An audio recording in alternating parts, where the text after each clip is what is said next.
Welcome back to the next portion of my feature of my trip to Wisconsin Dells. Today, we're going to be exploring a really great place, the Riverside and Great Northern Railway. This railway is really unique because it is actually smaller than standard and narrow gauge, but it still operates like a full working railroad. It has a water tower, turntable, roundhouse, and even a full-size working machine shop where they do all of the repairs. My dear friend Ken Risto, son of Bob Risto, like father like son, was our tour guide today, and he showed us everything behind the scenes. Even though the trains weren't running, it was still an impressive thing to see. If you ever wonder where you can get your start in railroading, this is the place I highly recommend it, because not only do all of these engines operate just like a full-size locomotive, but the technique to restore them, as well as the tools, are also there as well. And Ken says there are plenty of people willing and happy to teach. While we were there, we got to see a locomotive nearing its final stages of restoration. A majority of the work is done in-house. I definitely give this railroad 5 stars, not only for how they restore their pieces, but also how they have everything organized, cataloged, and stored. The machine shop was fairly clean. The railroad has an average of about 6 to 7 steam locomotives, a couple diesel locomotives, and passenger cars, and all of which are maintained and operated here. What's cool is a lot of their equipment was even converted to roller bearing versus friction bearing, so these pieces of equipment here will have a nice smooth as a Cadillac ride. Talk about impressive. After we were done exploring the machine shop, we headed across the path to the next building, which was the creme de la creme, the full-size working roundhouse for these engines. That's right, they even have their own roundhouse. They also have a Tom Thumb locomotive, which operates on a vertical boiler. Now talk about unique to see one of these in small scale. And here are some of the pieces of equipment that you can actually go for a ride in. Talk about cute, adorable, but yet at the same time comfortable. They even had their diesel parked there. But here are the current stars of the railroad, the 1916 and the number 82. Both of these engines, yes, do operate on steam. And their whistles are even full size too. Now this will definitely gather your attention. They were all built by the Sandley Light Railway Equipment Work Builders, and are made right here in Wisconsin Dells, so you can say they are Wisconsin born, bred, and proud. 1916 is currently the strongest operating engine that they have in the roundhouse today, and this engine is known as an Atlantic type, so it has 4 little wheels in the front, 4 big wheels in the middle, and 2 in the back. What is also unique is that its current top boiler pressure for operating is 200 psi. Now, I actually know a full-size locomotive that runs on less psi of boiler pressure, so these engines, though tiny, they are very strong. Why, I was told by Ken that they can actually pull a train of up to 6 to 8 cars long, full of people, and can even go up to 25 miles an hour for top speed on the railroad. Although they could probably go even faster with a straight stretch of level track. These engines operate in the off-season on weekends, but during the tour season, they operate daily from 9:30 a.m. to 4 p.m. And if you ever want to learn the talent of engineering or firing, this is definitely the place to be. Number 82 over there is what we know as an American-type locomotive. So it has 4 little wheels in the front, 4 big wheels in the middle, and nothing behind that. These type of engines were a common sight in the early days of railroading. Now, the 82 is definitely not as strong as the 1916, but it is definitely the most ornate. I mean, look at that brass just shine. I bet it just sparkles in the sun. And just like the 1916, both of these engines operate on the same type of fuel that was common in the early days of American railroading.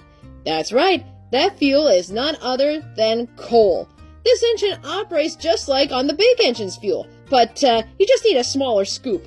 I definitely give this roundhouse 5 stars as well, not only on how things were displayed and organized, but the fact that you literally felt like you walk into a typical roundhouse in the early days. After a little bit of crowbar prying, we decided to go back across the street to be able to check out some of the other buildings. This building's where a lot of the extra equipment for maintenance of way as well as extra rolling stock is stored. It's even heated by a boiler. Now talk about authenticity. Well, we were surprised to see what was stored in the back, and that is the biggest engine in the whole fleet, the 1924. This was modeled after the Frisco type of locomotives back in the day. This one is the strongest engine in the whole fleet.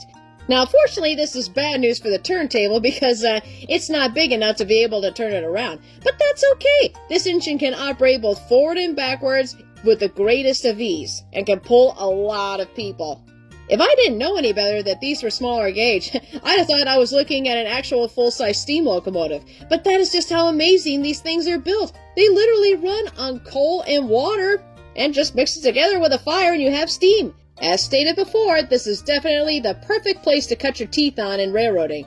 And for those of you who are not exactly steam aficionados, they even have a couple more diesels here. The 940 is actually modeled after an Alco style of locomotive, with a short nose in the front and long hood in the back, and it is actually powered by a Ford tractor engine. Now, that honestly doesn't bother me because I've heard those engines before and they sound absolutely amazing and pretty darn close to the real thing. And for those of you who have some general concerns, don't worry, they have something special here in the rolling stock yards, and that is a handicap accessible car. That's right, if you're in a wheelchair, or if you have a walker or crutches, they have just the car for you to ride, so everybody can enjoy, no matter what's holding them back. After exploring this building a bit, we decided to head on across the street to explore some more. But what really amazes me is just how authentic looking the place is. You swear you step back in time and you're at an actual full railroad shop. But there are some new surprises as well, such as their new picnic pavilion. That's right, if you want to have a picnic here with your family, a school field trip, or a bus tour, this is the place to be. They have plenty of picnic tables and a little snack area where you can get a good yummy lunch and something cold to drink and a sweet treat to boot. Best of all, they are right next to a mainline railroad. So if you want to see railroading of any gauge, all you have to do is look to the left for one, and the right for another. And daily freight trains come through all the time, so instant entertainment.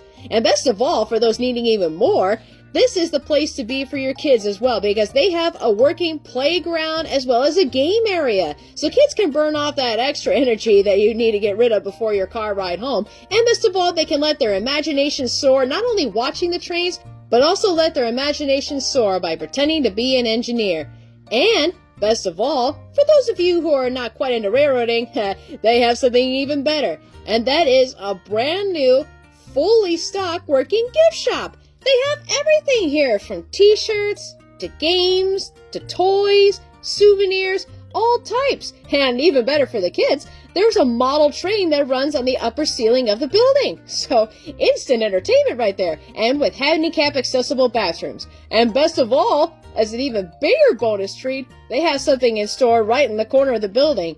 And that is, dun dun dun, another live steam locomotive. This is locomotive number 127. And this engine is on display for people to see. And best of all, there's tracks here so that way they can rotate trains in and out. And you can see these things up close without having to worry about kids putting their fingers where they shouldn't. This engine is actually slated to be made into operating condition again. Unfortunately, they will need help to make that happen. This engine itself is going to require about $50,000 to make it happen.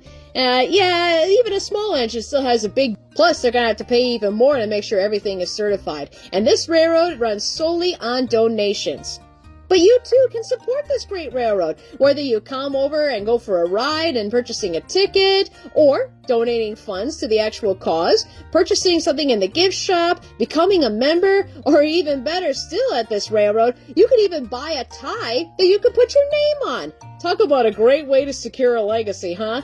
I mean, this has already become a big hit with several people. So again, if you want to find yourself at a great place in Wisconsin Dells right at the edge of town, please come on down to the Riverside and Great Northern Railway. And I thank you so much, Ken, for being such a great tour guide. It is so good to catch up with you, and a special thanks to my sponsors for making this happen. Thank you for joining me on this segment, and be sure to tune in next time for more bonus features from my trip.